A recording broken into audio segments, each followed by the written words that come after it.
राधा वल्लभ श्री हरिवंश राधा वल्लभ श्री हरिवंश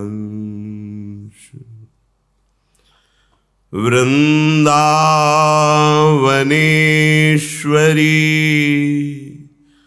तवैव पदारविन्दं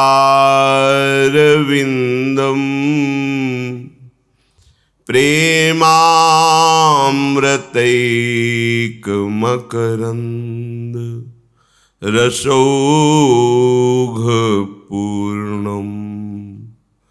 हृद्यर्पितं मधुपते स्मरतापमुग्रं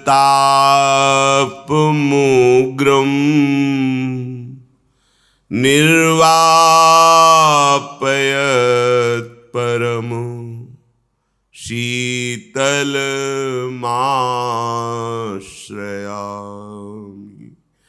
निर्वापयत् परम शीतल माश्रयामि।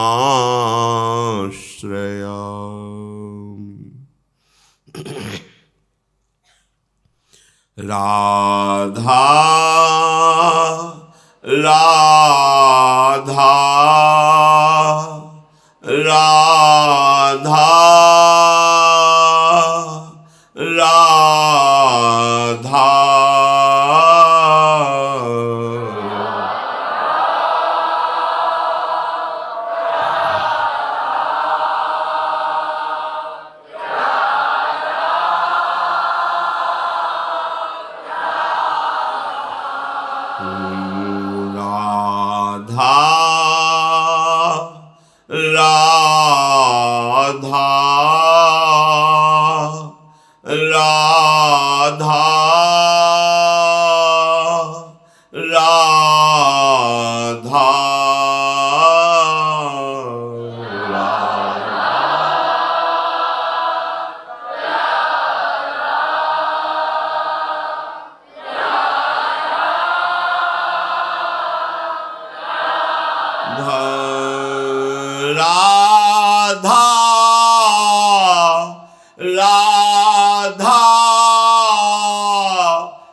राधा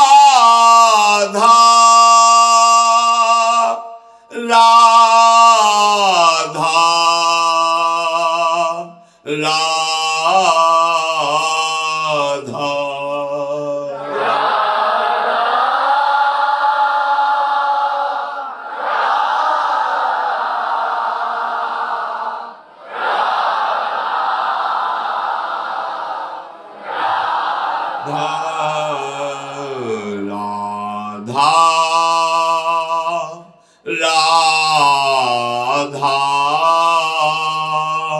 राधा राधा राधा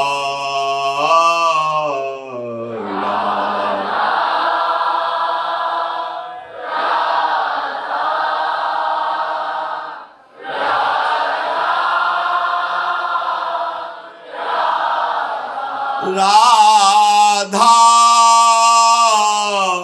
राधा राधा राधा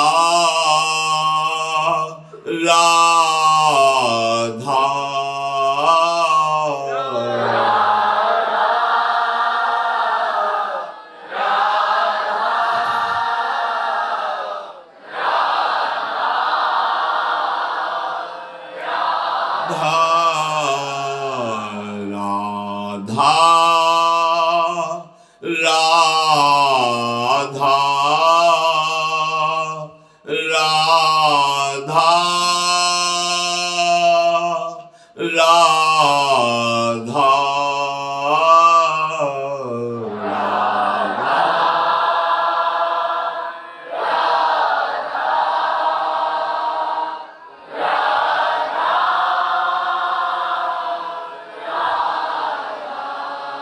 श्री राधा वल्लभ लाल की जय। परम सच्चिदानंद घन आनंद समुद्र प्रेम समुद्र ज्ञान वैराग्य भक्ति ऐश्वर्य अनंत शक्तियों के स्वामी प्रभु श्री कृष्णचंद्र जी कृपा करके ऐसा अमृतमय उपदेश कर रहे हैं। यदि हम श्रद्धा विश्वास पूर्वक श्रवण करें, एकाग्र बुद्धि से महत्व रखकर मनन करें और अपने आचरण में उतारें, तो इसी जन्म में भगवत साक्षात्कार हो जाए। अनंत जन्मों से जिस विश्राम की हम खोज कर रहे हैं, जिस शांति जिस आनंद जिस परम लाभ की हमारे हृदय में चाह है, हम जान नहीं पा रहे। वो चाह प्रभु से मिलन की ही है। जब तक हम अपने अंशी प्रभु का साक्षात्कार नहीं कर लेते, तब लगी कुशल न जीव कहूँ, सपने हूँ मन विश्राम। उसे स्वप्न में भी विश्राम नहीं मिल सकता, उसे स्वप्न में भी शांति नहीं मिल सकती। इसलिए स्वयं भगवान अपनी प्राप्ति का अपने मिलने का मार्ग बता रहे हैं। श्री भगवान कह रहे हैं, सततम कीर्तयन्तो माम यतन्तश्च दृढ़व्रताः नमस्यन्तश्च मां भक्त्या नित्ययुक्ता उपासते। हे अर्जुन, जो नित्य निरंतर मेरे भजन में लगे हुए हैं, भजन भी ऐसा दृढ़ व्रती होकर लगन पूर्वक प्रेम पूर्वक, ये भजन भगवत साक्षात्कार कराता है। नित्य निरंतर मेरे भजन में लगे हैं और लगन पूर्वक। लगन लगन सब कोई कहे, लगन न जाने कोई। लगन उसी को कहते हैं जिसमें मन तन दोनों का विस्मरण होकर केवल आराध्य देव का साम्राज्य।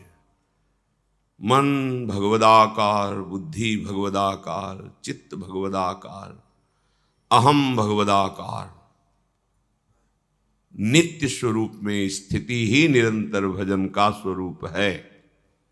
इसीलिए कहा दृढ़ व्रति।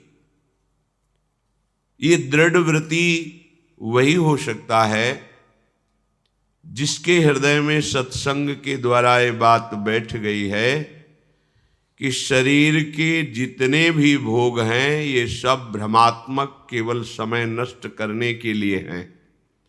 और ये परम सत्य बात है।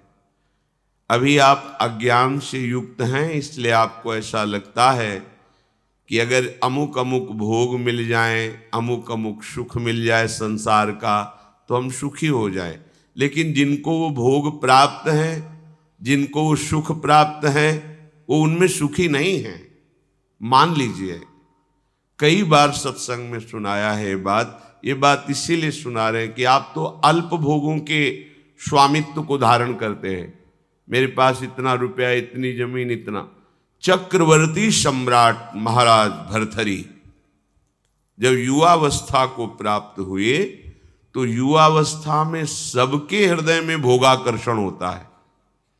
सबको अच्छा लगता है, सुंदर पति हो, सुंदर पत्नी हो, सुंदर महल हो, खूब भोग सामग्री हो, हमारी आज्ञा पालन करने वाले सेवक हो, आदि आदि। जितना तुम सोच सकते हो उससे बहुत अधिक महाराज भर्तृहरि जी के पास था। क्योंकि चक्रवर्ती उसे ही कहते हैं। भूमंडल में एक छत्र राज्य, जहां से सूर्य उदय होता है और जहां सूर्य अस्ताचल को जाते हैं, वहां तक उनका एक छत्र स्वामित्व। छोटे भाई विक्रमादित्य महान बलशाली, महान बुद्धिमान, कुछ कमी नहीं। यौवन अवस्था का आवेश, बार बार मन भोगों की तरफ, इंद्रियां भोगों की तरफ, क्योंकि इनका प्रमथन स्वभाव है। प्रमथन माने मथ देना, व्याकुल कर देना। जिस भोग का स्फुरण हुआ, संकल्प बना, क्रिया के लिए व्याकुल कर देना, ये प्रमथन स्वभाव वाली इंद्रियां भी हैं और प्रमथन स्वभाव वाला मन भी है। जब तक प्रभु का आश्रय नहीं है तब तक इस व्याकुलता को कोई सह नहीं सकता। इसी व्याकुलता के वश में आके थोड़ी गलती हो जाती, जीवन भर जेल भोगते हैं, पाप बन जाता है, शरीर असाध्य रोगों से ग्रसित हो जाता है, कोई पूछता भी नहीं। बस इन्हीं इंद्रियों के प्रमथन स्वभाव से दुर्गति होती है। इसको जो सह जाए वही भगवान का निज जन कहलाता है। यम ही न व्यथयन्ते ते पुरुषम पुरुषर्षभ। जो इन इंद्रियों के प्रमथन स्वभाव वाले व्याकुलता, विषय आकर्षण को सह गया, वही परम पद का अधिकारी होता है। यम ही न व्यथयन्ते ते पुरुषम पुरुषर्षभ सम दुखा सुखाधीरम स्वमृतत्वाय कल्पते। वही अमृत पद का अधिकारी अर्थात परम पद का अधिकारी अर्थात अविनाशी सच्चिदानंद प्रभु के नित्य सानिध्य को प्राप्त होता है।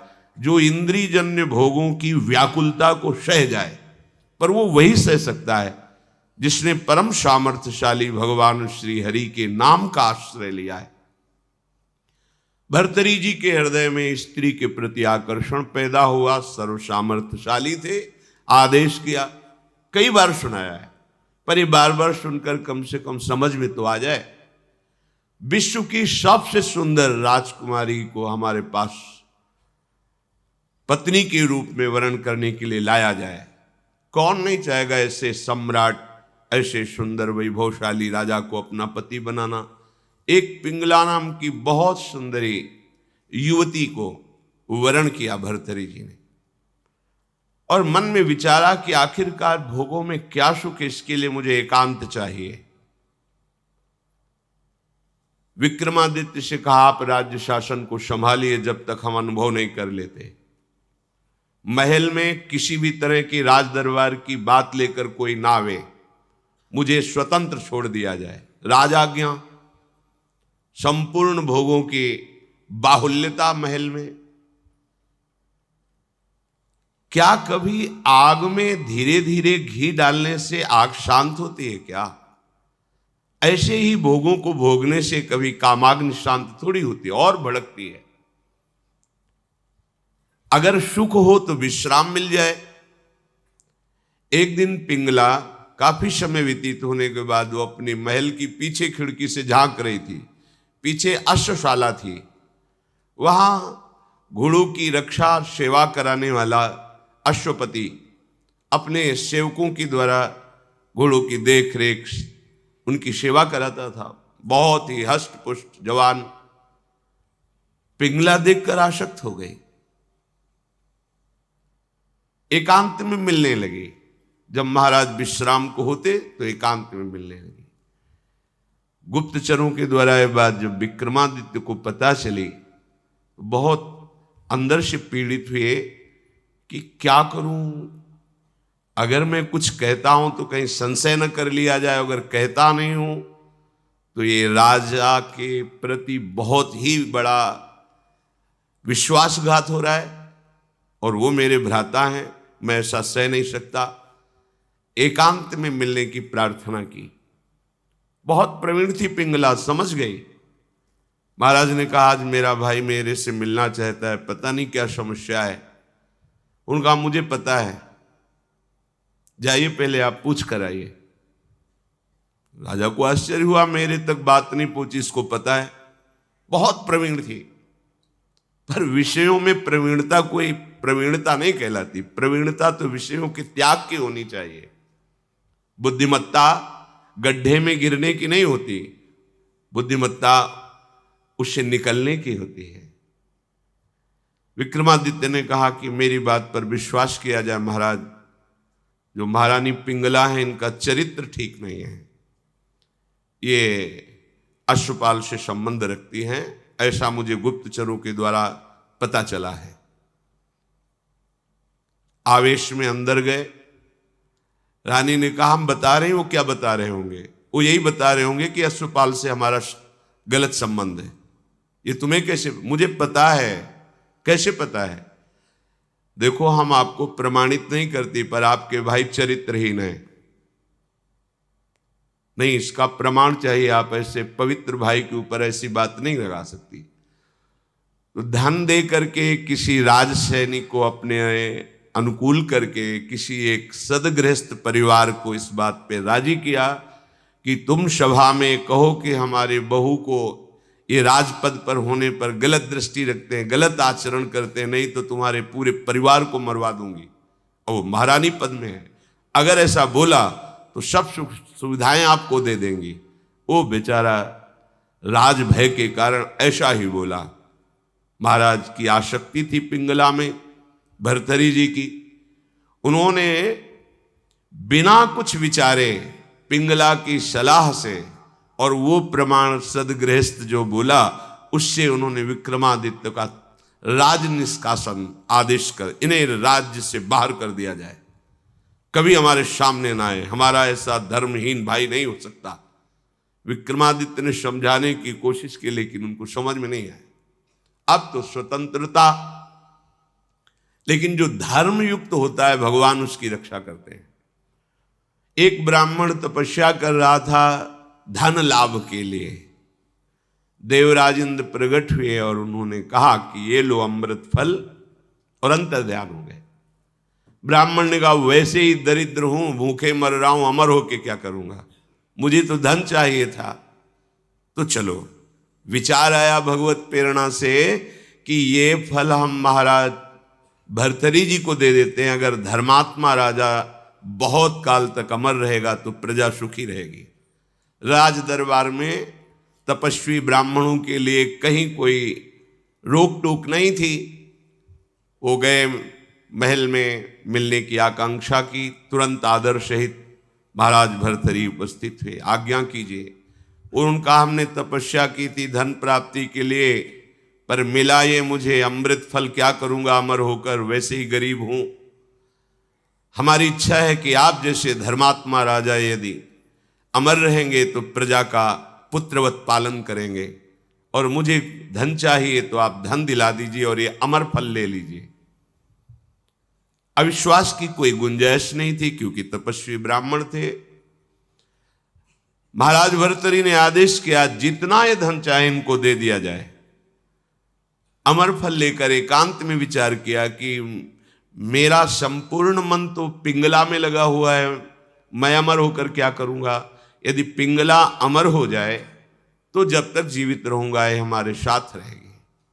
पिंगला को बुलाया और कहा महारानी ये फल खा लीजिए, हमारे देश के ब्राह्मण की तपस्या से ये अमर फल मिला है, इससे तुम मरोगी नहीं, अमर हो जाओगी।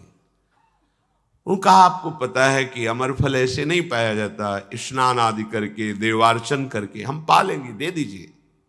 ले लिया।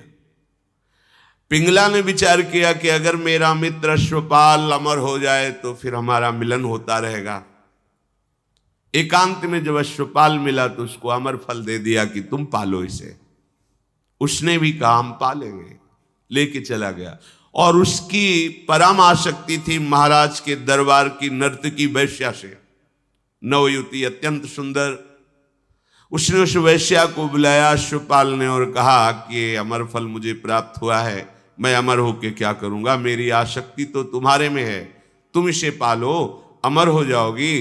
तो जब तक मैं जीवित रहूंगा तुम्हें देखता रहूंगा, तुमसे मिलता रहूंगा। वैश्या ने फल ले लिया। वैश्या ने विचार किया मैं जिस दरबार की नर्तकी हूं तो अमर होकर क्या करूंगी, नाचते ही तो रहूंगी। अगर मेरा महाराज अमर रहे तो अच्छा रहेगा। नर्तकी ने उनके निज महल के अंगरक्षक से कहा कि मुझे महाराज से मिलने की प्रार्थना की जाए और मिलाया जाए। महाराज कृपा करके मिले, क्या बात है? तो उनका मैं आपके दरबार की नर्तकी हूं, मुझे अमर फल मिला है, मैं आपको देना चाहती हूं। होश उड़ गए महाराज के। वही अमर फल। वैश्या से कहा कि तुम्हें किसी भी तरह का दंड नहीं दिया जाएगा, पर तुम सत्य बोलो, ये अमर फल कहां से प्राप्त हुआ है? उनका ये अमर फल मेरा एक मित्र है जो राज परिवार के घोड़ों की सेवा कराता है, अश्वपति, उसने हमें दिया है। और वो महल के पीछे ही था अश्वशाला। महाराज समझ गए। उसको बुलाया अश्वपति को और कहा भाई वैसे तो खड़े खड़े हम तुम्हारे सैकड़ों टुकड़े करवा सकते हैं, पर हम तुम्हें क्षमा करते हैं यदि तुम हमें सच्ची बात बता दोगे कि तुम्हें अमर फल कहां से प्राप्त हुआ है। डरते हुए भयभीत होकर उसने कहा महारानी पिंगला ने दिया है। होश हो गए। ओहो, मुझ चक्रवर्ती सम्राट से ये तृप्त नहीं है, अश्वपाल से आसक्ति, अश्वपाल महारानी पिंगला से आसक्त नहीं है, वैश्या से। धिक्कार है इस काम को। सभा में कलम पधार रहे ऐसी घोषणा कर दी जाए और गुप्तचरों को भेजा कि विक्रमादित्य जहां भी किसी भी जंगल में कहीं भी खोज कर लाए जाए, हम उनसे क्षमा याचना करेंगे, वो मेरे भाई हैं, मेरे से गलती हो गई। गुप्तचरों को पहले से ही पता था कि वो कहाँ हैं। विक्रमादित्य को भी बुलाया गया सभा में। भर्तृहरि जी पहुंचे और कहा पिंगला को उपस्थित किया जाए। राज आज्ञा, तुरंत पिंगला जी को उपस्थित किया गया। बोले मेरे देश के ब्राह्मणों की तपस्या का फल संपूर्ण प्रजा और राज्यसभा देखे। मैं अपनी तलवार से रानी का गला काटूंगा, पर वो मरेगी नहीं क्योंकि इसने अमृत फल खाया है। और तलवार खींचा, जे ही प्रहार कर वो चीख पड़ी, नहीं महाराज रुकिए। क्यों? तुम्हें संशय है? अमृत फल मिथ्या नहीं हो सकता। उनका मैंने पाया नहीं। क्या किया? अश्वपाल को दे दिया, क्योंकि मेरी आसक्ति अश्वपाल से। कुछ न किसी से फिर नहीं बोले। राज मुकुट सिंहासन पर रखकर और कहा विक्रमादित्य तुम इसका पालन करना, मैं ऐसे निकृष्ट संसार का आश्रय नहीं लूंगा। धिक्कार है। कैसा ये काम है जो मुझ चक्रवर्ती सम्राट से ये पिंगला तृप्ति का अनुभव नहीं कर पाई, विश्राम नहीं मान पाई। ये अश्वपाल से, अश्वपाल महारानी से नहीं, एक वैश्या से। धिक्कार इस काम की वृत्ति को, धिक्कार इस झूठे संसार के प्यार को। और घोर वैराग्य में जीवन व्यतीत किया और भगवान शंकर का साक्षात्कार करके ये वरदान मांगा कि कभी मुझे सम्मान से भिक्षा भी ना मिले, क्योंकि ये सम्मान ही संसार के राग को पुष्ट करता है। सतत निरंतर भगवान का भजन तभी हो सकता है जब भोगों में अरुचि हो जाए। हम भोगों को सत्य मान रहे हैं, मीठी मीठी बातें, छल कपट की बातें, अज्ञान की धरा में जहां सुख नहीं है, उन इंद्रियों में सुख का भाव, यही भजन नहीं होने देता। यही हमें बार बार जन्म मरण, दुख, क्लेश, अशांति प्रदान करता है।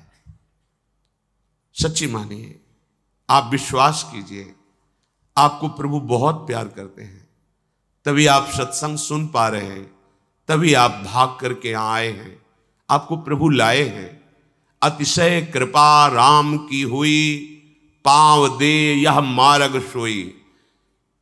श्री धाम वृंदावन की तरफ कदम रखना, सत्संग की लालसा, संत दर्शन की लालसा, दुख निवृत्ति का भाव, ये केवल लाडली जी की कृपा, प्रभु की कृपा है आप पर। आप विश्वास कीजिए, केवल आपको इसी जन्म में भगवत प्राप्ति का अवसर मिला है, केवल इसी जन्म में। आप मत सोचिए कि आगे आपका भजन बन जाएगा। सत्य कहते हैं, आगे भजन का मार्ग कोई बोल नहीं सकता। देख लेना, ऐसा समय आएगा कि आप स्वतंत्र रूप से भगवत चर्चा नहीं कर सकते। भगवान कह रहे हैं, नित्य निरंतर दृढ़ता पूर्वक मेरे में जो लगे हुए हैं। आप जिन सुखों की तरफ जा रहे हैं, आप थोड़ा विचार कीजिए। हमारे प्रभु को कहा गया है आनंद सिंधु सुख राशि। उस आनंद समुद्र प्रभु के एक बूंद जैसे जल लो और ऐसे मारो तो कई कणों में विभाजित हो जाता है, उसको सीकर कहते हैं। उस एक सीकर से संपूर्ण त्रिभुवन में सुखाभास है। विचार कीजिए, जो आनंद सिंधु सुख राशि, सीकर तय त्रैलोक सुपाशी। पूरे त्रिभुवन को जो सुख का अनुभव हो रहा है, कहीं भी उस आनंद समुद्र के एक बूंद को ऐसे करो तो उसमें जो कई विभाग होते हैं, उस एक विभाग को सीकर कहते हैं। उस एक विभाग से संपूर्ण त्रिभुवन सुख का अनुभव करता है, यहां से लेके ब्रह्मलोक तक, नीचे के रसातल, तलातल, पाताल आदि लोक। आप सोचो, वो आनंद सिंधु जब मिलेगा तो कैसा सुख होगा। और जब तक वो नहीं मिलता है तो जैसे ओस के चाटने से प्यास नहीं बुझती, ऐसे भोगों के भोगने से तुम्हारी सुख की लालसा नहीं मिटने वाली। देख रहे हो, खूब भोग के देख रहे हो, बहुत जन्मों में भोग चुके हो। इसलिए दृढ़ व्रत जब तक तुम नहीं धारण करोगे, तब तक निरंतर भजन नहीं होगा। और दृढ़ व्रत वही धारण कर सकता है जिसने ये निश्चय कर लिया है सत्संग के प्रभाव से प्राप्त हुई विवेक के द्वारा कि संसार में सुख नहीं है। अगर संसार में सुख बुद्धि है, भोग ऐश्वर्य अच्छा लगता है, तो तुम भजन का निश्चय ही नहीं कर पाओगे। भोगैश्वर्य प्रसक्ता नाम तयापहृत चेतसाम व्यवसायात्मिका बुद्धि समाधौ न विधीयते। जिसका ऐश्वर्य और भोग में चित्त अपरित हो चुका है, वो ऐसा निश्चय ही नहीं कर सकता कि भजन निरंतर करके भगवत प्राप्ति करना है। समाधौ न विधीयते। भोगैश्वर्य प्रसक्ता नाम तयापहृत चेतसाम, जिसका हृदय, जिसका चित्त भोगों ने अपहृत कर लिया है, वो भजन कर ही नहीं सकता, दृढ़ व्रती हो ही नहीं सकता। इसीलिए आपको लगता है भजन में क्या सुख है? कोई सुख नहीं, पर महासुख का स्वरूप भजन है। प्रभु कह रहे हैं, नमस्यन्तश्च मां भक्त्या नित्ययुक्ता उपासते। प्रभु को प्रणाम करने की बड़ी महिमा है। जब हम प्रभु को प्रणाम करते हैं, साष्टांग लेट के या पंचांग,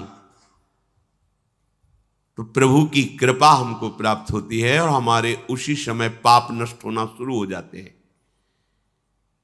एकोपि कृष्ण कृतः प्रणामो दशाश्वमेधाव्रतेन तुल्यः दशाश्वमेधि पुनरेपि जन्म कृष्ण प्रणामी न पुनर्भवाय। आहा, एक बार जो श्री कृष्ण के श्री विग्रह के सामने साष्टांग लेट जाता है, उसे 10 अश्वमेध यज्ञ के अवभृत स्नान का फल प्राप्त होता है। पर यज्ञ करने वाले को और प्रणाम करने वाले को जब देखा जाए तो अंतर पाया जाता है। यज्ञ करने वाला अपने पुण्यों को भोग करके मृत्यु लोक में फिर जन्मेगा, लेकिन जो प्रभु को साष्टांग दंडवत करता है उसका पुनर्जन्म नहीं। कृष्ण प्रणामी न पुनर्भवाय, इसलिए भगवान कहते हैं नमस्यन्तश्च माम भक्त्या। जो भक्ति पूर्वक बार बार प्रभु को नमस्कार करता रहता है, प्रणाम करता रहता है, नित्य युक्ता उपासते। हम नित्य युक्त तभी अपने को अनुभव कर पाएंगे जब हम स्वरूप की तरफ देखेंगे। हमारा भगवान का ही अंश स्वरूप है, भगवत स्वरूप।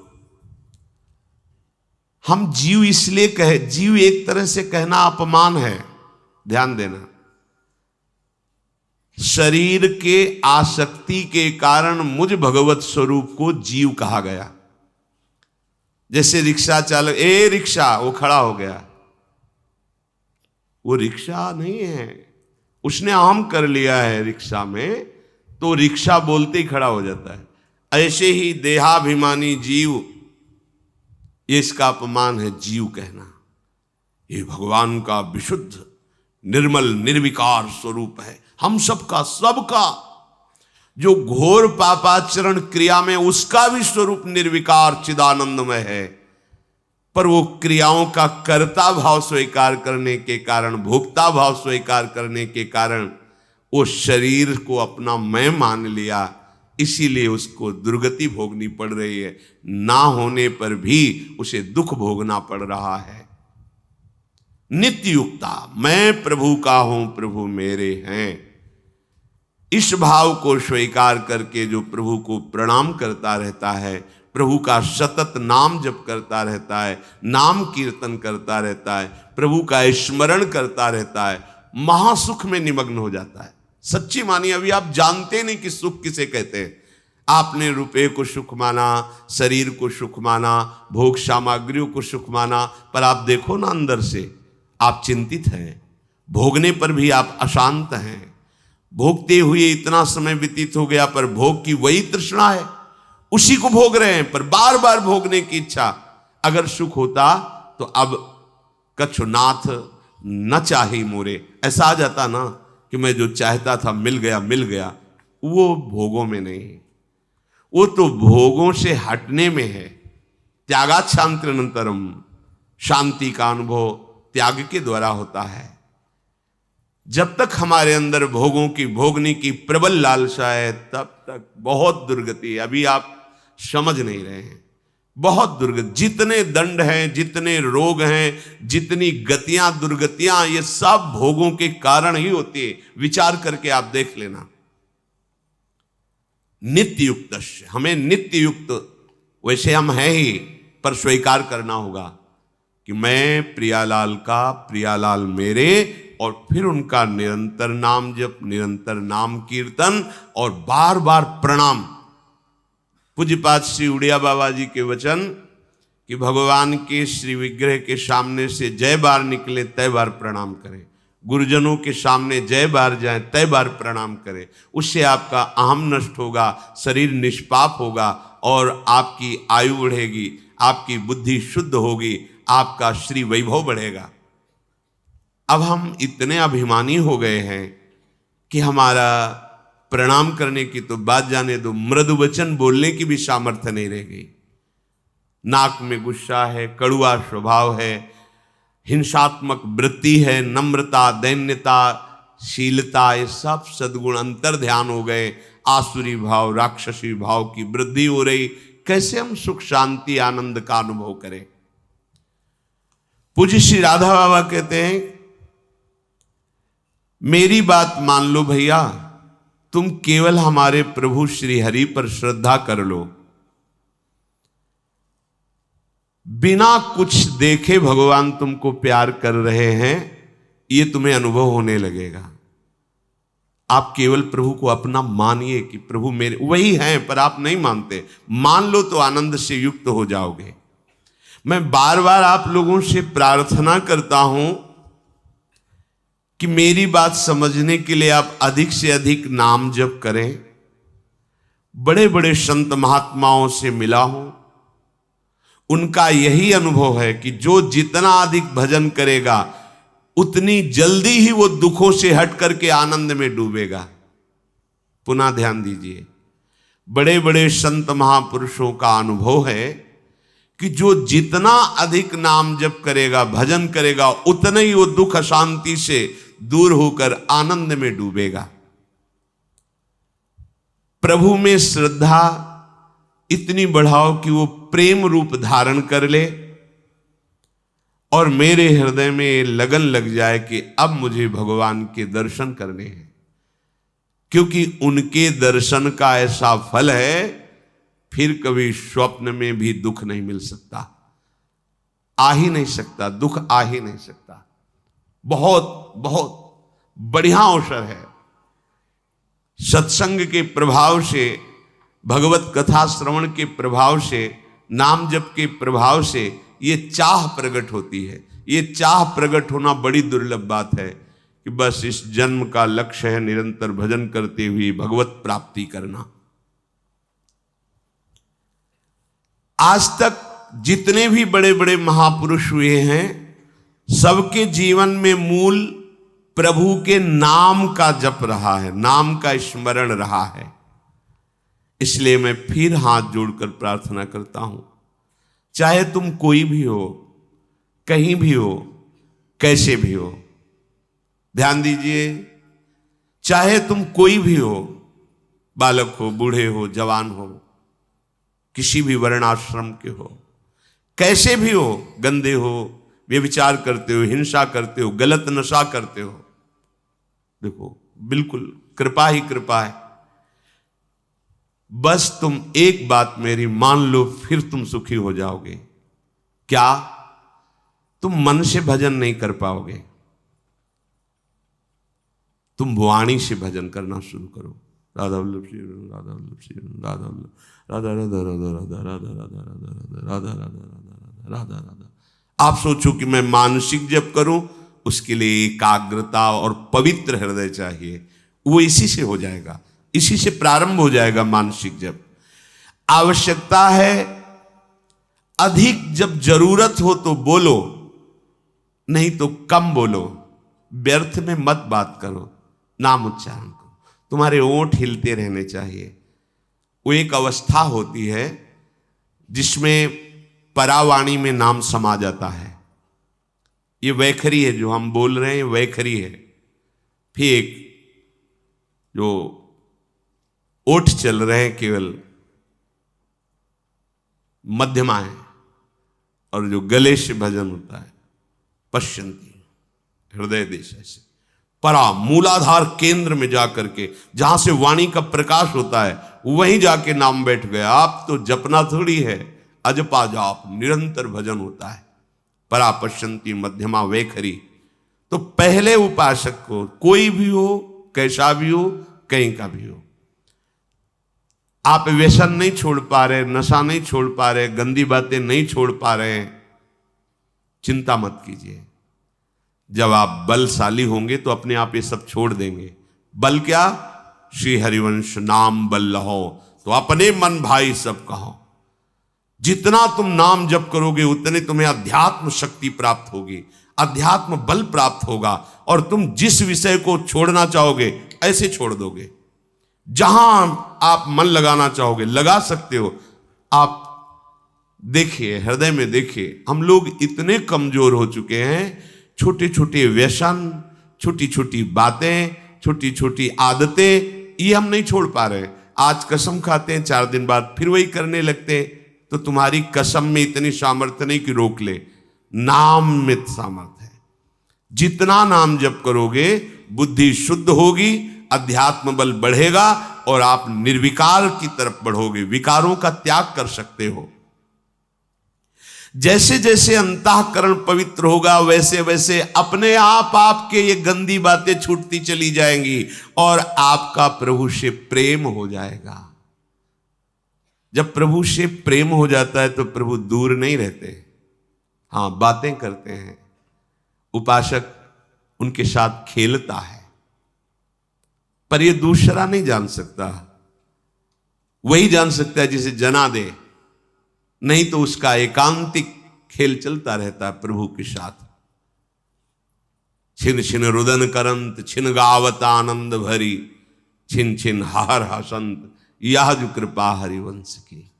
वो अपने प्रभु को लेके कभी हंस रहा है, कभी प्रभु को रिझाने के लिए गा रहा है, कभी नृत्य कर रहा है, कभी उसका भाव लगा तो चिल्ला चिल्ला के रो रहा है, कभी समाधिस्थ जैसा पूर्ण कृतकृत्यता का अनुभव किए हुए शांत बैठा है।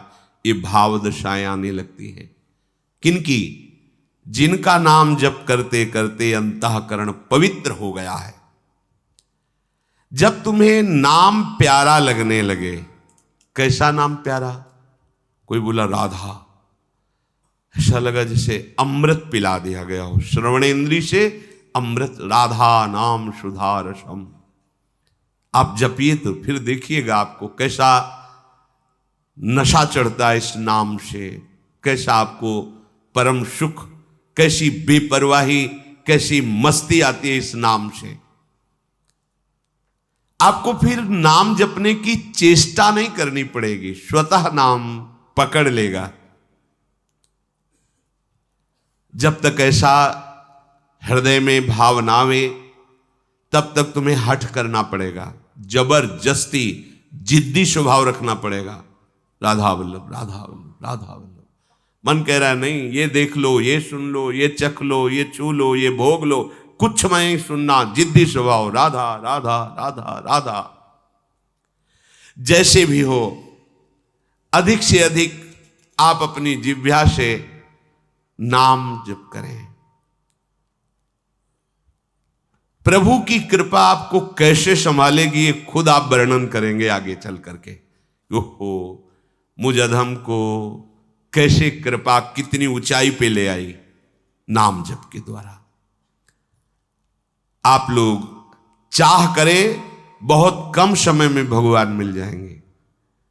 कल कोई उपासक बाहर से आए हुए थे, उन्होंने प्रश्न किया कि कितना नाम जपने पर भगवान मिल जाएंगे, संख्या। तो जहां भी संख्या वर्णन भी की गई वहां आपको उत्साह बढ़ाने के लिए की गई। बकाया कितने में मिलेंगे, उस असीम परमात्मा को सीमा में नहीं तोला जा सकता। कोई तपस्वी अपने तप के प्रभाव से भगवान को खरीद नहीं सकता, कोई भजनानंदी अपने भजन के प्रभाव से भगवान को खरीद नहीं सकता। जब वो भजन करते करते दैन्य भाव से आर्त होकर पुकारता है तो भगवान प्राप्त। ये निश्चय नहीं कि इतना कर लो तो, हाँ इतना कर लो तो भगवान मिल जाएंगे। क्या किसी और की स्मृति न रह जाए, एकमात्र भगवान की, तो फिर मिलने वाली बात ही नहीं रहेगी, वो समा जाएंगे आप में। इतने पे भगवान मिलेंगे ऐसा नहीं कहा जा सकता। वो प्रोत्साहन के लिए कि आप ऐसा करो, 3.5 करोड़ नाम जप कर लो। आप ऐसा शास्त्रों में पढ़ा है। 3.5 करोड़ तो बहुत है। हमारे यहां ध्रुवदास जी कह रहे थे, एक बार जिन नाम ली शर्त है, हित सो होए अति दीन, ताको संग न छाणी ध्रुव अपनो कर लीन। जिन्होंने आर्त भाव से प्रेम में भरकर अब जिया नहीं जा रहा और राधा बोले तो श्री जी का साक्षात्कार हो जाए एक बार। पर उसी एक बार के लिए तो हम बार बार अभ्यास कर रहे हैं। एक बार नारद जी महाराज भ्रमण करते हुए जा रहे थे तो कुछ समीप पे ही एक बट वृक्ष के नीचे महात्मा भजन कर रहे थे, एक पीपल के नीचे भजन कर रहे थे।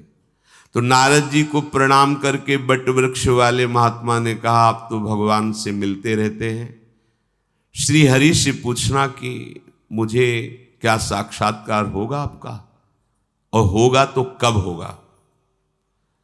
ठीक ऐसा ही प्रश्न पीपल के वृक्ष वाले महात्मा ने किया। नारद जी ने भगवान से पूछा, तो बट वृक्ष वाले के लिए तो भगवान ने कहा इसी जन्म में मिल जाऊंगा, और पीपल वृक्ष के नीचे जो भजन कर रहे थे बोले उनसे कह देना कि जितने पत्ते हैं इतने बार जन्म लेकर भजन करोगे तब तुम्हें हम मिलेंगे। नारद जी आए, दूर दूर थे, पहले बट वृक्ष वाला मिला, उनसे बता दिया। पीपल वृक्ष वाले महात्मा ने साष्टांग दंडवत किया, महाराज भगवान से मिले जी। क्या कहा भगवान ने? भगवान ने कहा आपकी भजन की जैसी धीमी चाल है, इसमें तो जितने पीपल वृक्ष के पत्ते हैं इतने जन्म लगेंगे। नाच पड़ा। किस बात पे? जन्म लेने वाली बात उनको समझ में ही नहीं। उनको यह कि भगवान मुझे देख रहे हैं ना कि मैं उनका भजन कर रहा हूं, भगवान मुझे जानते हैं ना। चीख पड़ा, चिल्ला चिल्ला के रोने, कितने कृपालु हरि हो, आप कितना दुलार करते हो, मैं आपकी दृष्टि में हूं, आप मुझे जानते कि मैं आपका भजन कर रहा हूं। और उसी समय भगवान प्रकट हो गए और गले से लगा लिया। रुदुश्रम राजन कृष्ण दर्शन लालसा। उसी इतना आनंद में भगवान मुझे जानते हैं कि मैं उनका भजन कर रहा हूं, आनंद से प्रफुल्लित भगवान उसी समय प्रकट हो गए और गले लगा लिया। नारद जी ने कहा कि हमको तो झूठा कर दिया आपने, अभी आपने कहा था कि ये जैसी चाल से चल रहा है तो इसको जितने पीपल के वृक्ष के पत्ते होते। बोले हाँ, अगर वो वैसे ही रहता तो उसके अंदर इतना आर्त भाव, इतनी आनंद की उमगन हुई कि जो चाहिए वो अभी हो गया, तो मेरा साक्षात। अब बोलो, भगवान ने तो कहा था ऐसा। भजन आपके हाथ की बात है। यदि आप एक एक नाम आंसुओं में डुबो करके जपोगे ना, तो पता नहीं किस सेकंड में भगवान आपसे मिल जाए, किस सेकंड में। बिन रोए किन पाइया प्रेम प्यारा मीत, राधा राधा राधा, लाडली अब जिया नहीं जा रहा आपके बिना। तो फिर लाडली जो करुणा समुद्र है वो कृपा करके आपके मानस पटल पर पधारेंगी, हृदय रूपी निकुंज में खेलने लगेंगी, नेत्रों में समा जाएंगी। इसीलिए तो हमें निरंतर भजन करने का अभ्यास करना है। स्मर्तव्या सततम विष्णुर विस्मर्तव्यो न जातुचित, सर्वे विधि निषेधा स्यूरेतयोरेव किंकराहा। बस हमारा एक ही कार्य है, स्मर्तव्या सततम, सतत अपने प्रियतम का स्मरण करना। अब थोड़ा कठिन बात हो गई, ये जप के परिणाम है, जप जिह्वा से उपांशु से, लेकिन स्मरण अलग चीज हो गई, याद में बैठा है उनकी। जैसे कोई दिल को मसला करे, शायद इसको ही इश्क कहते हैं। पूज्य भाई जी हनुमान प्रसाद पोद्दार जी ने प्रेम दर्शन में लिखा, शायद इसको, शायद शब्द इसलिए लगाया कि अनिर्वचनीयम प्रेम स्वरूपम। एक अजीब सी पीड़ा हृदय में हो रही, कुछ अच्छा नहीं लग रहा। बस बावरो सो रस में फिरे खोजत नेह की बात, कोई प्यारे जू की चर्चा सुना दे, कोई मुझे हमारे प्रीतम से मिला दे, मुझे भगवान से मिला दे, ऐसी लगन, वो स्मरण, ये आंतरिक वृत्ति है। जब ये अलग क्षेत्र है।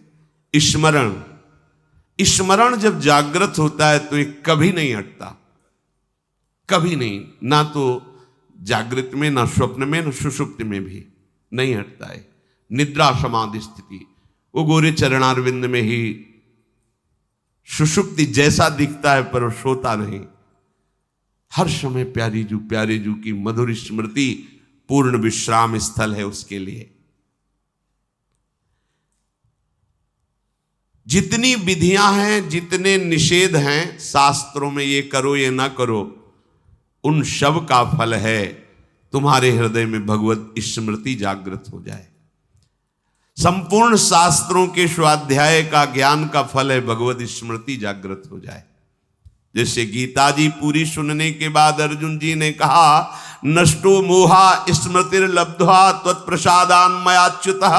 हे अच्युत, हे गोविंद, आपके कृपा प्रसाद से मोह नष्ट हो गया, अब स्मृति जागृत हो गई। स्मृति, हम लोग परिवार की स्मृति में, भोगों की स्मृति में मगन हैं। देख लो, स्मृति बिना प्रयास के होती है। हम परिवार के चिंतन के लिए पद्मासन लगा के नहीं बैठते, भोगों के चिंतन के लिए हम कोई चेष्टा नहीं करते। बिल्कुल बाह्य चेष्टा रहित अंदर में पूरा का पूरा चिंतन भोगों का, परिवार का, सुख सामग्रियों का जैसे चल रहा है, ऐसे जब भगवत स्मरण चलने लगे, ये बात बन गई। यश स्मरण मात्रेण, तभी लिखा है स्मरण मात्रेण जन्म संसार बंधनात् विमुच्यते। जिनका स्मरण मात्र जन्म और मरण के चक्र से छुटा देता, विमुच्यते। स्मरण, अनंत जन्मों में अनंत बार हमारे पति पत्नी पुत्र परिवार सब मिले, लेकिन कोई पास नहीं है। समझो, तो इस जन्म का भी तुम्हारे पास कोई नहीं रहेगा। ये केवल एक जादू का तमाशा जैसा रच गया है, ये माया का तमाशा है। वो मायाधीश ऐसी माया रचता है। हम तुम तो बहुत छोटे बुद्धि वाले हैं। ज्ञानिनामपि चेतांश देवी भगवती हिसाब बलादा कृष्ण मोहाय महामाया प्रचति। बड़े बड़े ज्ञानियों के चित्त को बलात् अपनी तरफ आकर्षित करके भ्रम पैदा कर दे, उसे कहते हैं माया। दैवी हर्षा गुणमयी मम माया दृतया। तुम्हारी माया बाजी पसारी विचित्र, सुनिमुनि मोहे काकी कोड। किसकी गोद में बैठकर आपका विस्मरण हो जाता है? माया की गोद में। तो किसके बल से बलवान है माया? आपके बल से। इसलिए जब तक आपका कोई आश्रय नहीं लेता, तब तक माया के चाल को समझ नहीं पाता है। अनंत बार तुम्हारे मां हुए, पिता हुए, परिवार हुए, बिछुड़ गए। इस जन्म में भी वैसे ही है, बिछुड़ गए। ना कभी वो रूप था, ना कभी वो रूप मिलेगा। बीच में जो भास रहा है वो श्री कृष्ण ही उस रूप में है। जिस रूप को तुम माता पिता परिवार मान रहे हो, मेरा प्रभु है, ऐसा मान लोगे तो जीवन मुक्त हो जाओगे। नहीं मानोगे तो मोह में फंस करके फिर दुर्गति को प्राप्त होगे। अनंत बार ये मैं, ये मेरा कह करके तुम मरते रहे और तुम्हारा मोह बंधन दृढ़ होता रहा। अब तो समझ जाओ, इस जन्म में एक बार तुम थोड़ी हिम्मत करो और हृदय से, सच्चे मन से प्रभु श्री कृष्ण को, श्री हरि को अपना मान लो। एक बार हृदय थोड़ा मजबूत करो। ये मजबूत होता है सत्संग से। और पुकारो कि प्रभु मेरे हो आप। पुकारो मीरा जी की तरह, मेरे तो गिरधर गोपाल दूसरो न कोई। ये है ही नहीं दूसरा। जैसे आप कह दो फिर ये सब वास्तविक नहीं है, केवल भास रहा है। तो हंसी आती है जब वो दिखाते हैं, तब हंसी आती है कि वाह, बड़े प्रवीण हो आप, छुपने में बड़े प्रवीण हो। छुपा छुपी का खेल, ऐसे छुपे हुए तुम जान ही नहीं सकते। ये प्रभु हो सकता है भला? वो है, वही है। मत्ता परतरम नान्यस् वासुदेवा सर्वम ईशावास्य विदम सर्वम यत् किंचे जगत्याम जगत। पर कैसा छुपा छुपी का खेल खेल रहा है, वो दिखाई नहीं दे रहा। यदि इस जन्म में तुम हमारी बात मान गए तो दशा बदल जाएगी तुम्हारी। ये रोना मिट जाएगा। ये जो हम अभाव में रो रहे हैं ना, ये हो जाता तो ठीक है, ये हो जाता तो ठीक है, ये हो जाता तो ठीक है।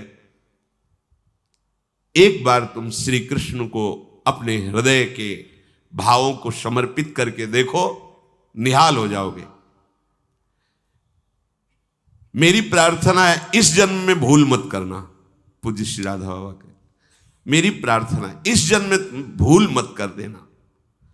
हृदय की सारी शक्ति को समेट करके एकमात्र प्रभु के चरणों का आश्रय ले लो। फिर कृपा में तुम्हें कैसे चलाते हैं तुम देख लेना। तुम्हारी नीयत भर ठीक हो जाए, नीयत प्रभु को पाने की, प्रभु को अपना मानने की, फिर आप देख लेना। इसलिए मैं अंतर हृदय की बात तुमसे कहता हूं कि प्रभु के बिना तुम्हारा दुख, तुम्हारी अशांति, तुम्हारी समस्याएं कोई नहीं हटा सकता। ये तुम भूल मत करो कि कोई ऐसे हाथ कर देगा, कोई तुम्हें फूल माला दे देगा, कोई जंतुर दे देगा, कोई कुछ कर देगा।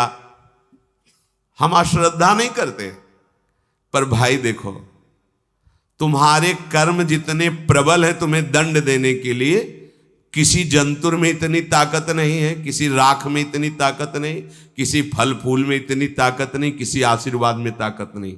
खुला समझ लो, बड़े बड़े महापुरुषों के, संतों के वचन और शास्त्रों के वचनों के अनुसार हम तुम्हें कह रहे हैं, को न काहू के सुख दुख कर दाता, और निज कृत कर्म भोग सुन भ्राता। बस किसी के प्रभाव से तुम सन मिटई की विधि के अंका, तुम्हारे आशीर्वाद से विधि के अंक नहीं मिट जाएंगे। अगर कोई मिटा सकता है तो वो भगवान है। मुकदमे में हार गए हो, फांसी की सजा अब भी बच सकते हो अगर राष्ट्रपति क्षमा कर दे। ये अनंत ब्रह्मांडों का स्वामी है श्री कृष्ण, अगर ये क्षमा कर दे तो हम तो हम सर्व पापेभ्यो मोक्षयिष्यामि मा शुचा, कोई तुम्हारा बाल बांका नहीं कर सकता। यद्यप तुम मुकदमा हार गए हो, यमराज ने फाइनल कर दिया कि तुम्हें अमुक नरक मिलेगा, लेकिन तुम्हें नरक स्वर्ग की बात क्या, भगवान अपनी गोद में बैठा लेंगे यदि तुमने हमारे प्रभु का आश्रय लेकर नाम जपना प्रारंभ कर दिया।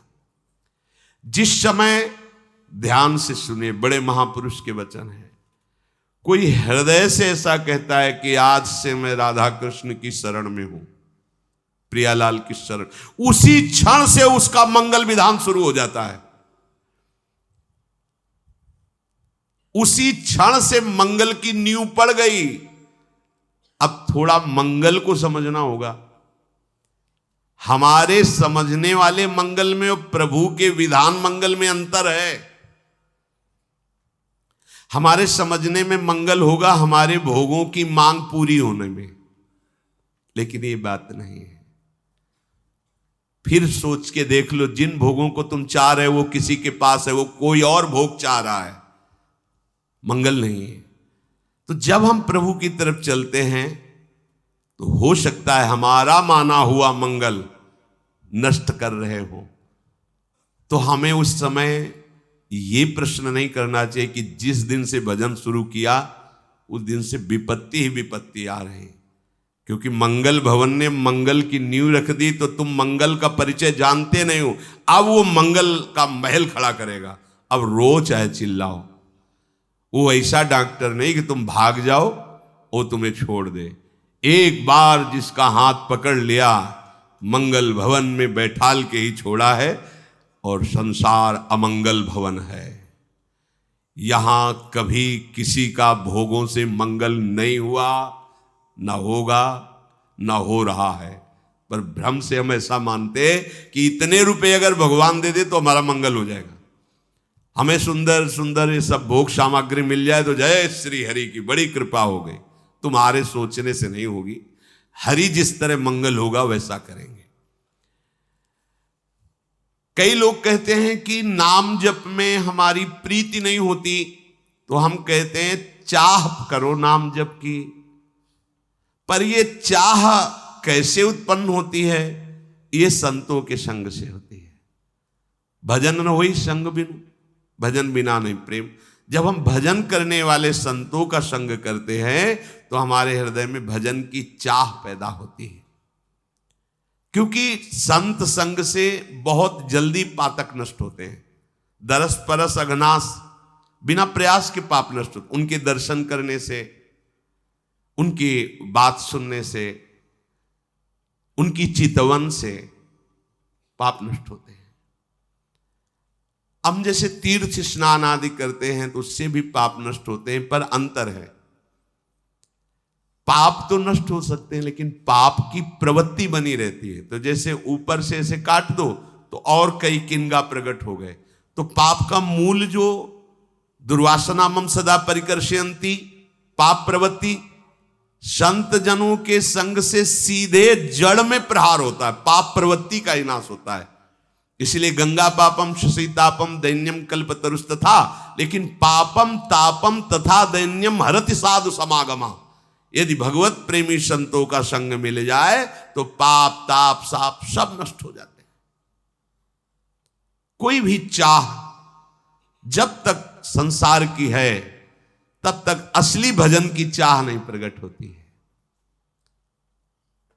बोले ये तो बाबा जियों के लिए है भजन की चाह, हम तो भाई गृहस्थ, हमें तो भोग चाहिए ही। देखो चाहिए नहीं, तुम्हें बात समझ लीजिए, तुम्हें सुख चाहिए, तुम्हें शांति चाहिए, तुम्हें आनंद चाहिए, तुम्हें मृत्यु नहीं चाहिए, दुख नहीं चाहिए, अशांति नहीं चाहिए। बोलो सबको यही चाहिए ना, तो ये यहां नहीं है, ये प्रभु के यहां है। प्रभु के नाम में, प्रभु के रूप में, प्रभु की लीला में, प्रभु के धाम। अब आपको चाहिए, ये ढूंढ इधर रहे तो कैसे मिल जाएगा? तो बोले फिर हमारा जीवन कैसे चलेगा? तो इस भजन का प्रभाव ही ऐसा है कि ये जितनी भोग सामग्रियां तुम चाह रहे हो तुम्हारे पीछे डोलेंगी। अभी तुम समझते क्या हो? ब्याज में तुम इस लोक से परलोक तक सम्माननीय हो जाओगे। सारी सुख सिद्धियां तुम्हारे चरणों में, मूल में भगवान मिलेंगे। हरिवंश महाप्रभु के यही परलोक, भला कसम दिलाने की क्या थी जरूरत? लेकिन महाप्रभु इसीलिए कह रहे कि अज्ञानी जीव मानेंगे नहीं, तो आचार्य स्वरूप होके कह रहे मेरी सो तुम्हें हमारी कसम है, हमारी बात पर विश्वास कर लो, तुम इस लोक और परलोक में सदा सुखी रहोगे। तो संतों का संग मिला तो मतलब हमारे भाग्य खुल गए। दरस परसक नास बास निज संग करो दिन, तीन मुख हरिजस सुनत श्रवण मानो न तृपित छिन, कलि अभद्र वर्णत सहस कलि कामादिक द्वंद्व। तब जितने कलयुग के द्वारा कुचाले हैं, संत संग करने वाले के ऊपर रंग नहीं लाएंगी, पर शर्त है केवल संत संग ही हो, बाद में कुसंग नहीं होना चाहिए। कई तरह का कुसंग होता है, एक वृत्ति का होता है, एक व्यक्ति का होता है। दुर्वासना का दर्शन, दुर्वासना का चिंतन, दुर्वासना का श्रवण, ये सब हमारे सत्संग पर बाधा पहुंचा देता है। सत्संगी को बहुत सुरक्षित रहना चाहिए जब तक भावना सिद्ध ना हो जाए। इसलिए सबसे पहले मन को शुद्ध करने के लिए नाम जप करते हुए भगवान से प्रार्थना करनी चाहिए कि मुझे साधु संग मिले। तो ऐसा ना समझो कि साधु नहीं है सृष्टि में, ऐसा नहीं है। भगवान का बहुत बड़ा बगीचा है, तुम खोजो मिल जाएंगे। तुम नहीं खोज पाते तो जिनका बगीचा है उनसे प्रार्थना करो, असली पेड़ के पास पहुंचा देंगे वो। देखो अगर असली ना हो तो नकली बन ही नहीं सकता। असली नोट की ही नकल की जाती है। अगर असली नोट ना हो तो उस नकल काहे की होगी? असल की तो नकल होती है, मतलब नकल है तो असल होगा। जो सच्चे भगवान के प्रेमी जन भगवान जानते हैं, दूसरा कोई नहीं जानता। तो हम भगवान से प्रार्थना करें कि आप अपने निज जनों का संग दीजिए। अब उनके संग से जो भगवत भजन की बात आपको सुनाते हैं, उपदेश करते हैं, उसमें मन वचन कर्म से लग जाइए। सत्संग मिलना दुर्लभ, अब मिल गया तो जो वचन बोले जाते बस आंख मूंद के एक बार चल दो उनके कहने। वो राग द्वेष शून्य उपदेश है, केवल तुम्हारे मंगल के लिए है। आंख मूंद लिया, आंख मूंदने का मतलब अब मुझे नहीं देखना है, जैसी आज्ञा हो रही बस वैसे ही चलना है। तो फिर आपका भजन प्रारंभ हो जाएगा। आप हट करके केवल एक जन्म शास्त्र और संतों के अनुसार व्यतीत कीजिए, आप महान हो जाएंगे। देख लीजिएगा ये कैसी भ्रम की बातों में अपने लोग फंसे हुए हैं। जो महामंगल करने वाला भगवान को भी परास्त करने की सामर्थ्य रखता है, भगवान का नाम। आश्चर्य, भगवान एक तरफ नाम जापक। अभी कल ही तो चर्चा हुई थी, विचार कीजिए। एक तरफ भगवान स्वयं है, एक तरफ भगवान का भक्त है। महाभारत युद्ध में देख लीजिए, भगवान के नाम जापक भीष्म जी महाराज और स्वयं भगवान अर्जुन के समीप है।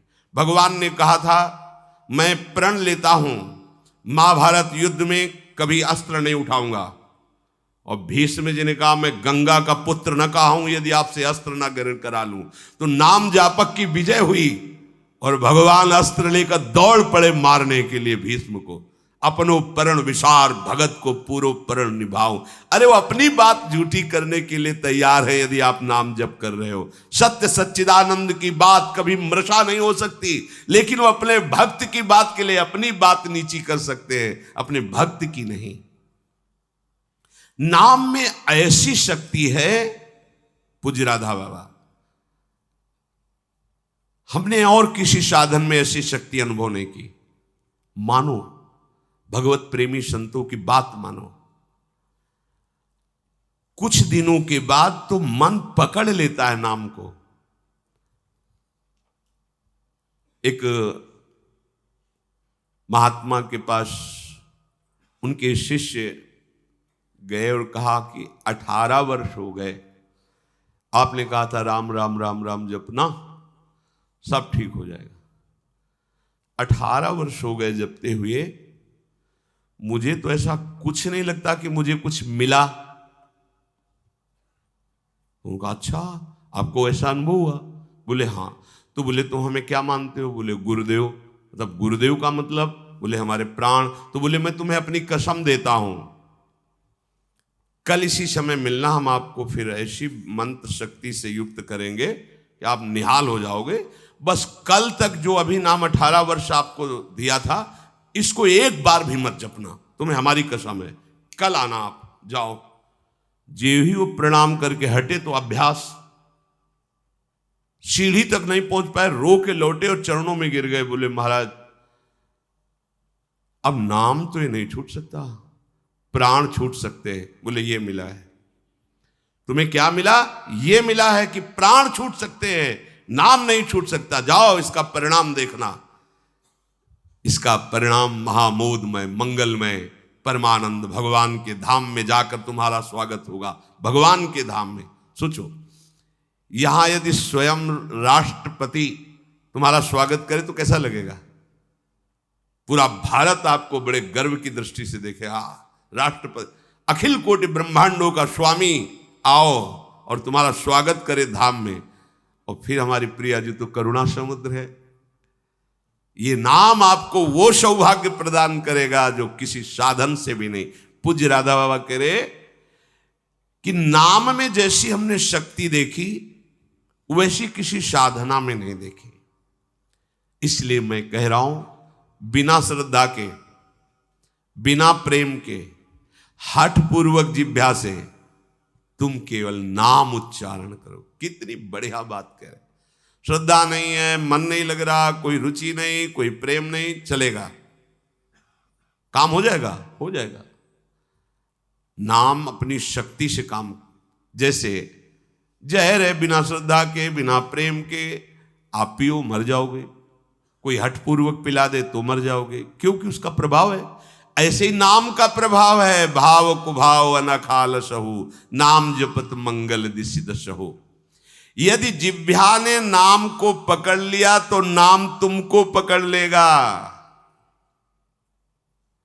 जिह्वा ने नाम पकड़ लिया तो नाम तुमको पकड़ लेगा, और नाम ने जिसको पकड़ लिया तो नाम ही उसका दासत्व स्वीकार कर लेता है। दासत्व। एकनाथ जी के यहां कई वर्षों से सेवा में एक लगे थे जिनका नाम था शिखंडिया जी। बाद में किसी भक्त को जो भगवान ने तो कहा कि अगर मेरे साक्षात दर्शन करना है तो मैं इस समय एकनाथ जी की सेवा में शिखंडिया रूप से हूं। एकनाथ जी के पास हुआ है, बोले भगवान के दर्शन करा दो। बोले हाँ विराजमान से। बोले ये श्री विग्रह में नहीं, आपकी सेवा में है। बोले तो शिखंडिया है, जल लेने गया है। बोले हाँ वही भगवान है जो लौट के आए। अपनी दृष्टि से देखो, अरे कई वर्षों से ये हमारी परिचर्या कर, ये साक्षात परब्रह्म परमात्मा भगवान हाथ जोड़कर खड़ा। अरे प्रभु आप बोले तुम ही थोड़ी सेवा का सुख लेना चाहते हो, हमको भी तो सेवा में जो आनंद आता है अपने भक्तों की, तो तुम क्या जानो, तुम हमारी सेवा में सुख लेते हो, हम तुम्हारा देख लो। नाम जापक भगवत प्रेमी महात्मा की दासता प्रभु सोई का। इतनी दासता, अरे अनंत ब्रह्मांडों के स्वामी इतने पार्षद, किसी पार्षद को बोल दे तो अनंत सृष्टियों का विस्तार करने की सामर्थ्य रखते हैं, लेकिन आप माधोदास बाबा की शौच भरी लंगोटी ढो रहे हैं। क्या तुम्हें नहीं लगता कि प्रभु कितने प्यारे हैं, कितने महान हैं? नाम को तुम पकड़ो जिह्वा से तो नाम तुम्हें पकड़ लेगा, तो नाम ही तुम्हारे अधीन हो जाएगा। परमहंस श्री रामकृष्ण जी कहते हैं कि कोई अमृत के कुंड में उतर कर पान करे, या पैर फिसल जाए या ढकेल दिया जाए, तो कुंड में गिरने के कारण अमृत पान करने वाले को अमर ही होना होगा। ऐसे ही श्रद्धा से, अश्रद्धा से, भाव से, कुभाव से संबंध रखकर बिना संबंध के दुख से सुख जैसे बने तुम नाम जप करोगे, तुम महान हो जाओगे, सुखी हो जाओगे। इसलिए पुनः पुनः एक प्रार्थना करता हूं कि वाणी को संयम में रखो, हंसी मजाक गंदी बातें सांसारिक बातें मत बोलो। तुम्हारा जीवन क्षणभंगुर है, हंसी मजाक का समय नहीं रह गया है, काल तुम्हारे को अपने निशाने पर लिए है, बहुत बड़ा रास्ता है। इसलिए मेरी बात मान लो, मेरी प्रार्थना मान लो, कम बोलकर काम चलाओ और अधिक नाम जप करो। लोग कहते हैं हमारे पास समय नहीं। कैसी बात करते हो आप? 6 घंटे 7 घंटे सोने के बाद फिर 24 घंटे में क्या आप बराबर कार्यरत हैं? आप देख लो, कोई बहुत कार्यरत होगा तो हम 12 घंटे छोड़ देते हैं। 12 घंटे पढ़ाई लिखाई नौकरी पेशा, चलो 6 घंटे सोने के रख लो, कितने हुए? 18। अभी बचे कितने? 6 बचे। 6 घंटे भजन करोगे तो सिद्ध हो जाओगे, करके तो तुम देखो। चलो 6 घंटे छोड़ो, 24 घंटे में 2 घंटे, जितनी देर टीवी सिनेमा मनोरंजन ताश पत्ता इधर उधर समय नष्ट करते हो, वो समय भगवान को दे दो, निहाल हो जाओगे। 2 घंटे दे। कहा हमारे पास भजन के लिए, प्रपंच करने के लिए समय है, नाटक देखने के लिए समय है, जिससे हमारा मंगल होना है, उस प्रभु का स्मरण करने के लिए समय। फिर तो मतलब आप समझ लो कि आप कहां जाने वाले हो। निरंतर भगवान नाम का स्मरण करने का अभ्यास कर लो। बड़ी गंभीरता से विचार करना, ये बड़े अनमोल वचन है, राधा बाबा कह रहे हैं। देखो संत जन जब कृपा करते हैं तब बोलते हैं ऐसी बात कि मैं बहुत अनमोल वचन बोल रहा हूं। इसका मतलब अपनी बड़ाई के लिए नहीं, अनमोल का मतलब ये बड़े अनुभव की बात कह रहा हूं। जो श्वास गया वो किसी भी कीमत पर वापस नहीं आने वाला। जो समय गया, जो कई बार सत्संग में कहा है, मानो 50 वर्ष में आपने 50 लाख रुपया कमाए हैं, अब आपकी अंतिम श्वास है। अगर एक श्वास 50 वर्ष की कमाई से खरीदना चाहो, बढ़ाना चाहो तो नहीं बढ़ेगी। जितनी श्वास है वही तुम्हारा जीवन अंत हो जाएगा। प्रभु के नाम के बिना जो श्वास गई, समझो बहुत बड़ा घाटा हो गया। हानि हरिवंश के नाम अंतर परे। मृत्यु का ठिकाना नहीं, कब आकर सब खेल तुम्हारा बिगाड़ देगी। मेरे इस कथन से तुम निराश मत होना। मैं निराशा के लिए नहीं बोल रहा हूं, मैं इसलिए बोल रहा हूं कि तुम पूरी सावधानी से हर एक श्वास में नाम जप करो।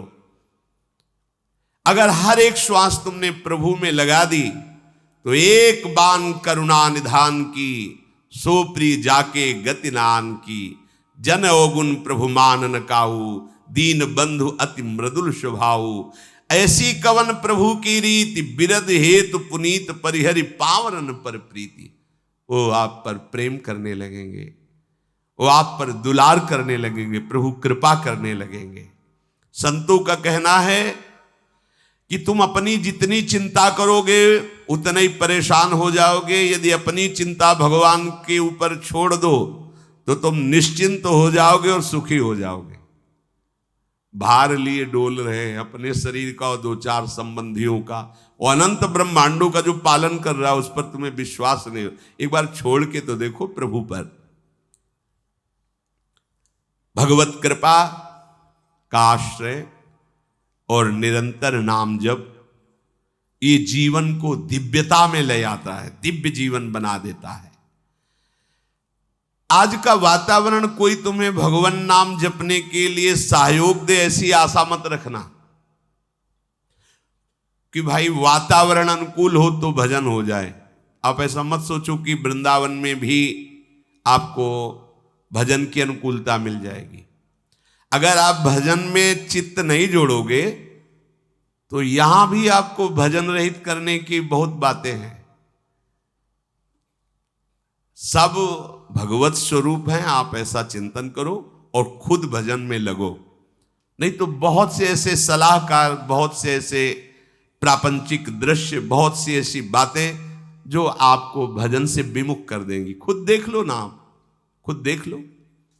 आप भजन न करना चाहो तो यहां भी भजन नहीं होगा, और अगर भजन करना चाहो तो पूरे के पूरे परमाणु उपस्थित है यहां, आपको बहुत जल्दी भजन की सिद्धि प्राप्त करा देंगे। भजन न करोगे तो निंदा स्तुति करोगे, निंदा स्तुति करोगे तो राग द्वेष होगा, राग द्वेष होगा तो संसार रहेगा। किसी को कोई प्रोत्साहन दे सके भजन के लिए ऐसी आशा मत रखना कि आपका घर परिवार आपको सपोर्ट दे। कोई बिरला ही ऐसा होगा जो अपने परिवार को भजन में लगावे, नहीं तो दूसरे का लड़का बाबा जी बने तो कहेंगे तुम्हारे धन्य भाग। और उसका अगर बालक माला चलाने लगे घर में तो ये क्या कर रहा है, मतलब ये है दूसरे का देशभक्ति में जीवन अर्पित कर रहा है, बोले धन्य भाग आपके, देश के काम में आया। वो अपने लड़के का जो तो फिर नहीं, क्योंकि मोह ग्रसित जीव तुम्हें प्रोत्साहन दे सके ऐसी आशा मत रखना। कलयुग का निरंतर बढ़ता हुआ प्रभाव साधना करने वालों को भी घसीट रहा है अपनी तरफ। फिर जो भगवान से विमुख हैं उनको सहयोग मिले तो असंभव बात है। सहयोग, अब 4 बच्चे जहां एकत्रित होंगे, मानो एक नहीं कोई शराब आदि पीता तो उसे कहेंगे तुम्हारी हमारी दोस्ती नहीं, अगर हमें दोस्त मानते हो तो तुम ऐसा करो, ऐसा खाओ, ऐसा पियो। अब वो बेचारा अकेले सोचता है कि 4 तो हमारे दोस्त हैं, अगर ये भी रूठ गए तो फिर हमारा रहेगा कौन। तो उनकी दोस्ती के लिए वो धीरे धीरे अपने आचरणों को गिराता चला जाता है। कोई बिरला ऐसा मित्र मिलेगा कि अगर तुम हमसे दोस्ती करते हो तो आज के बाद ये मत करना, नहीं हम आपसे नहीं मिले। ऐसा कोई बिरला ही मिलेगा भगवत कृपा से, नहीं तो गिराने वाले दोस्त तो मिलेंगे, उठाने वाले दोस्त तो हमें लगता है भगवान या भगवान के प्रेमी जन ही हैं। प्रभु का भजन ना हो आपसे ऐसे बहुत लोग मिलेंगे। आज का समय ऐसा है, सतमार्ग की बात सुनने के लिए निषेध कर दिया जाता है। मात पिता बाल कहीं बुलावें, उदर भरे सोई जतन सिखावें। रोकने वाले सब मिलेंगे, पर भजन में तुम्हारा मन लगे, भजन में उत्साह बढ़े, भजन में चलने के लिए हृदय लालायित हो जाए, ऐसे ज्यादा नहीं मिलेंगे। मिलेंगे तो अभी तो हैं, ऐसा नहीं कि नहीं है, अभी तो बहुत है। जैसे हमारा ब्रजमंडल है, एक से एक महापुरुष है, रात दिन भजन में डूबे हुए हैं। कितने ऐसे संत महात्मा हैं जिनको कोई नहीं जानता, भिक्षावृत्ति से जीवन जीते हैं और विशुद्ध भजन में लगे हुए हैं। ये अपने लोग तो व्यवहार में आ गए, इसलिए आप लोग जानते हो बहुत से महात्मा ऐसे हैं जिनको व्यवहार का कोई भी व्यक्ति नहीं जानता, केवल छुप कर भजन करते, मांग के खाते, निरंतर प्रिया प्रीतम में आंसू बहाते रहते। ये ब्रजभूमि है, एक से एक महान प्रेमी, गृहस्थ भी एक से एक महान प्रेमी है। ये ब्रजभूमि जैसे गन्ने के खेत में एक से एक गन्ना, ऐसे ये प्रेमियों का खेत, एक से एक महापुरुष है। भगवान जब कृपा करेंगे तो आपको ऐसे संतों का सानिध्य मिलने लगेगा। अहो वत्सु पचतो गरीयान यज्जिभ्यागे वर्तते नाम तुभ्यम ते पुस्तपस्ते जुहु सस्नुनार्या ब्रह्मानुचुर नाम ग्रहणंती एते। पूज्य राधा बाबा कह रहे हैं कि इस श्लोक में क्या कह डाला। इस श्लोक में भगवान व्यास देव जी ने क्या कहा, देवहूति जी भगवान कपिल जी से कि आश्चर्य है, जो बिल्कुल भी सदाचार नहीं करता, सदाचार रहित रहा है, खान पान आचरण सब भ्रष्ट रहे हैं, वो भी यदि नाम जपने लगे तो अहो माने आश्चर्य की बात कही जाती है। अहो बत सुपचतो गरियान यज्ञ वर्तते नाम तुम, वो जगत पूज्य हो जाता है। कोई भी हो जिसके बिल्कुल आचरण गिर गए, बिल्कुल आसुरी स्वभाव है, यदि उसने भी शुरू कर दिया राधा राधा राधा, तो कह रहे गरियान माने श्रेष्ठ, वो महान हो गया। जिसने प्रभु आपका नाम अपनी जिह्वा पे विराजमान कर लिया, ते पुस तपस्ते, उसने जितनी तपस्याएं होती है कर डाली। मानो सारी तपस्याएं उसकी, अलग से अब कोई तपस्या नहीं करना, राधा राधा राधा। जुहू ससुरार्या, उसने जितने यज्ञ हवन है सबका फल प्राप्त कर लिया। ध्यान दीजिए कितनी मंगलमयी बात है। ब्रह्मानुचुर नाम ग्रहणंती एते, क्योंकि उसने वेद पुराणों का सार, तीर्थों का स्नान, सबका फल प्राप्त कर लिया। जो आपके नाम को अपनी जिह्वा पर उच्चारण करता है वही जगत पूज्य हो गया। कोई भी हो, कैसा भी हो, कहीं भी हो, जिस दिन से नाम उच्चारण शुरू किया उसको सारे तीर्थों के स्नान का फल, वेदों के सिद्धांतों के पालन का फल, तपस्या का फल, यज्ञ हवन का फल सब प्राप्त हो जाता है। और वो बोले जगत पूज्य हो जाता है, जगत पूज्य हो जाता है। पर हमको ये नहीं कि नाम जपते हैं तो सब जगत पूजे, हमें प्रणाम करे, ऐसी लालसा नहीं। अमानिना मान देना, कीर्तनिया सदा हरि, अपने को छोटा समझकर सबको प्रणाम करते हुए खूब नाम जप करे। भगवान कह रहे मेरी प्राप्ति का सहज उपाय है, सततम कीर्तयन्तो माम यतन्तश्च दृढ़व्रताः नमस्यन्तश्च माम भक्त्या नित्य युक्ता उपासते। जो नित्य युक्त अर्थात मैं प्रभु का, प्रभु मेरे, इस भावना से युक्त होकर के निरंतर मेरा नाम जप, नाम कीर्तन, लीला गायन, लीला श्रवण करता है और बार बार मुझे प्रणाम करता रहता है और अपने इस भजन में दृढ़ व्रत रहता है, वो इसी जन्म में मेरा साक्षात्कार कर लेता है। हमारे जन्म का परम लाभ भगवत प्राप्ति है। पीछे मत हटना, सब दुखों का निवारण स्वयं प्रभु श्री हरि कर देंगे। बस आपका कार्य है अपनी जिह्वा से नाम उच्चारण करते रहना। जैसे गोस्वामी जी कहते राम नाम मणि दीप धरी, जीह देहरी द्वार, तो तुलसी भीतर और बाहरों जो चाह, इधर भी मंगल और इधर भी परमानंद। हृदय जलेगा नहीं, परमानंद में, और बाहर सारी सुविधाएं आपको घेर लेंगी। यदि नाम रूपी मणि आपकी जिह्वा में, तो हृदय में ज्ञान प्रकाश और बाहर वैभव प्रकाश, सब आनंद प्राप्त हो जाएगा। निरंतर नाम जप करते हुए भगवत आश्रित रहो। बुरे आचरणों से, बुरी वार्ताओं से, बुरी क्रियाओं से बचने की चेष्टा करो। जब आपको ऐसा लगे नहीं बच पा रहा हूं, तो उसी समय भगवान को पुकारो, वो आपको सामर्थ्य देंगे। शेष चर्चा आगे। श्री राधा वल्लभ लाल।